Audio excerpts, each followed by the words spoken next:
Мен атым Замира, мен Өмірбектің апасымын. Өмірбек 26 жашта. Өмірбекте аутизм бар. Аутизм ал өмірдің ақырына чейин кетпейт, ал кошо эле калат да. Анан ушул өзгөчөлүктөр менен эле биз кабыл алабыз, жакшы көрөбүз. 2, 3, 4, 5 дейбиз. Мен неберем Нурел кичине төлөгөндөн бери аутизм диагнозу менен жабыркап келет. Төлөгөндөн баштап болгон жерлердин баарын алып барып жүрөбүз. Азыр 10 жашка чыкты. Мындай балдар, аутизм балдар, анан менин кызымдагыдай диагноздор көп болуп атпайбы? Өзгөчө бала төрөлгөндө эркектер көп учурда тилекке каршы калтырып кетишет. Анткени бул түйшүктүү, алар бул нерсени кабыл ала албайт. Ошон үчүн аял жалгыз калып атпайбы? Эшикке чыгып, сейилдеп чыккандан дагы уялат. Бул эмне деген коом. Бүгүн аутизм маселеси тууралуу маалымат таратуу боюнча бүткүл дүйнөлүк күн. Аны утурлап Бишкекте өзгөчө жүрөктөрдүн дүйнөсү аттуу форум болуп өттү. Иш-чара өзгөчө балдардын ата-энеси тарабынан уюштурулуп, айым депутаттардын колдоосу менен ишке ашырылды. Биз коомчулук өзүбүздөн башташыбыз керек. Ар бир адамга түшүнүп, кыйынчылыктары болсо жардам берип, өзгөчө балдар болсо кол сунуп, бардыгыбыз биздин балдарыбыздын коомчулукта орду бар деп сөзсүз түрдө колдоо көрсөтүшүбүз керек. Бул өтө маанилүү. Ошондуктан бүгүн ушул чоң иш-чараны уюштуруп, биздин ата-энелерди чакырып, балдарыбызды чакырып, эмне үчүн анткени тилекке каршы кээ бир ата-энелер тартынышат. Анткени коомчулук кабыл албаган үчүн мындай көп учурларда уялып калышты да. Эшикке чыгып, сейилдеп чыккандан дагы уялат. Бул эмне деген коом. Биз баарыбыз бирдейбиз, биз бардыгыбыздын бирдей мүмкүнчүлүгүбүз бар. Биз бардыгыбыз Кыргызстандын жараныбыз. Эч нерсе ооба, ар кандай оорулуу мындай балдар бар болот, ал жок эмес. Бирок ошол эле учурда бардыгын башка балдардай эле кабыл алышыбыз керек. Замира Мырзамединова 26 жаштагы аутизми бар уулу менен бирге бизнес ачып, аны ийгиликтүү улантып келет. Ал уулу Өмүрбектин өзгөчөлүгүн терең изилдеген жана аны кабыл алган. Андан кийин мен өзүм педагог болгонума байланыштуу мен ошо изденип баламдын ушул көйгөй менен иштеп баштагам. Мектепке мен өзүм мугалим болуп барып, бала мектепти бүткөнчө мектепте мугалим болуп иштегем. Анан бала мектепти бүткөндөн кийин ошол мындан ары эмне менен алектенет деген маселе бизге ар дайым ошону ойлоно баштадык. Баары онлайн болуп атканына байланыштуу ошону онлайн сатып көрөлү деп. Сок жасап баштадык. Сал сокторду мен кичинекейинен эле Өмүрбекке жасап берчүмүн, себеби бул аутизми бар балдарда диетаны көп кармачубуз. Анан Өмүрбек өзү ушул жер жемиштерди аябай жакшы көргөнүнө байланыштуу биз сокту көп убакыт жасап жүрдүк. Анан ошол өзүбүзгө жасаган сокторду биз жасап сата баштадык. Азыр соктор актуальный болгонуна байланыштуу эле биз сок ачкан жокпуз.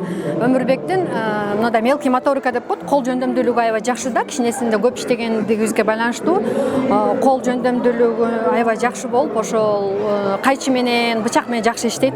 Анан ошол кичинекейинде кагаз эмелерди жакшы кыркып жүргөндөн кийин ошол жумуш жасаганда да жакшы алып кетти да. Менден көбүнчө сурап калышат, Өмүрбек мындай коомдо кандай өзүнүн орду барбы деп. Конечно, өзүнүн орду бар. Бул кадимкидей эле адам. Бир адам кара көз менен төрөлөт, бир адам мындай күрөң көз менен төрөлгөн сыяктуу эле биздин балдарда ушундай аутизм менен төрөлөт. Аутизм ал өмүрүнүн акырына чейин кетпейт, ал кошо эле калат да. Анан ушул өзгөчөлүктөр менен эле биз кабыл алабыз, жакшы көрөбүз. Психолог Нузара Мамытова аутизм менен төрөлгөн балдар менен көп учурда энелер гана калат. Ал эми аталар жоопкерчилик алуудан качышат дейт. Өзгөчө бала төрөлгөндө эркектер көп учурда тилекке каршы калтырып кетишет. Анткени бул түйшүктүү, алар бул нерсени кабыл ала албайт. Ошон үчүн аял жалгыз калып атпайбы? Ошондой коомдо кабыл алуусу өтө мындай терс көйгөйлөр бар. Буга байланыштуу бундай апаларды тыюу салат, балдарга тыюу салат, кадимкидей мектепке бара албайт балдары. Алардын жан дүйнөсүн түшүнгөндөр аз, өтө аз. Ошол эле үйдүн жанында ойнотуп атканда, коомдук унааларда, транспортто кетип баратканда коомдун реакциясы өтө жаман да. Разия Абдинаби кызынын 7 жаштагы Фатима аттуу кызына акыл эс жагынан артта калган деген диагноз коюлган. Ал кыздын жеке менчик ооруканаларга алып барат. Анда акы кымбат экенин айтты. Аутизм балдар, анан менин кызымдагыдай диагноздор көп болуп атпайбы? Ушундай реабилитационный центрлер куруп берсе жакшы болмок, себеби биз частныйга алып барып атпайбызбы? Частныйда деле көп акча төлөп атабыз. Же болбосо частныйга деле, мамлекетке деле бир бааны коюп берсе жакшы болмок. Атайын мисектен акча алып атпайбыз, жөлөк пул алып атабыз. Жөлөк пул жетпей, чынын айткандачы. 8 000 беришет, бирок биздин логопедке эле 8 000 беребиз да. Андан сырткары мындай балдар менен биз иштей албайбыз да. Жетпейт эч нерсегечи. Ушул көйгөй болуп атат да. 2, 3, 4, 5. Эльмира Кебекбаева аутизмге кабылган 10 жаштагы Нурелдин чоң апасы. Анын айтымында мамлекет тарабынан берилген жөлөк пул небересинин дарылануусуна жетпейт. Мамлекет тарабынан буларга чектелген пособиясы бар, бирок ал эч качан дарылануусуна жетпейт. Жанагы логопед, дефектолог да кошумча көп комплекс лечение алып барыш керек экен, ошолорго төлөгөнгө каражаты жетпей келет да. Анан бир аз барасың, андан кийин токтоп калат булардыкычы.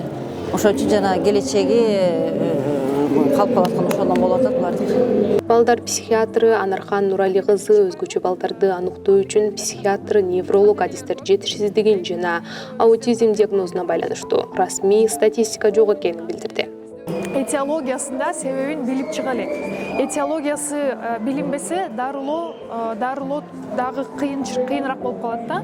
Ошон үчүн бул аутизм состоянияны только окутуп, ушул жашоого чөйрөгө үйрөтүш керек. Дарылардын менин оюмча дарыларды качан колдонот? Когда вот у ребенка есть ошо баланын кандайдыр бир нарушениялар болсо, агрессия болсо, да, там бала концентрация кыла албаса, көңүл бура албаса, ошол убакта эле колдонсо болот. А эң маанилүү жардам, эң маанилүү терапия бул окутуу. Депутат Айсулуу Мамашева аутист балдар менен иштеген дарыгерлерге реабилитация боюнча билим берүү үчүн атайын эл аралык топ келе жатканын кабарлады. Бурса апрелде чоң топ келатат, эл аралык ушул физиотерапия жана эрготерапия ассоциациялардын башчылары. Ушул топ биздин билим берүү системасында ушул реабилитацияны кандай үйрөтүш керек, именно биздин студенттерге кандай билимди бериш керек. Анткени мисалы невропатологду алалы, ал дагы реабилитацияны билиш керек. Любой эндокринологду алалы, ар бир врач, ар бир медсестра, ар бир ушул колледжде окуган балдарыбыз дагы ушундай илимий бар болуш керек. Предмет катары реабилитация киргизилиш керек. Кандай жардам бериш керек балдарга, кандай ушул кандай ушул физиотерапия боюнча, эрготерапия боюнча окутуп, именно ушул окуу пландарга биздин студенттерибизге, медакадемияда окуган врачтарга дагы үйрөтүшүбүз керек да. Аутизм кандайдыр бир оору эмес. Аутист балдар жыт өндүргө сезимдал келип, аң сезимди көнүгүүсү, дүйнөнү кабылдоосу, коом менен байланышы өзгөчө болот. Дүйнөлүк саламаттык сактоо уюму азыркы тапта ар бир 160 бала аутизм менен төрөлүп жатканын билдирет. Айсел Романкул кызы, Самаган Аттокуров, Эркин Тогести.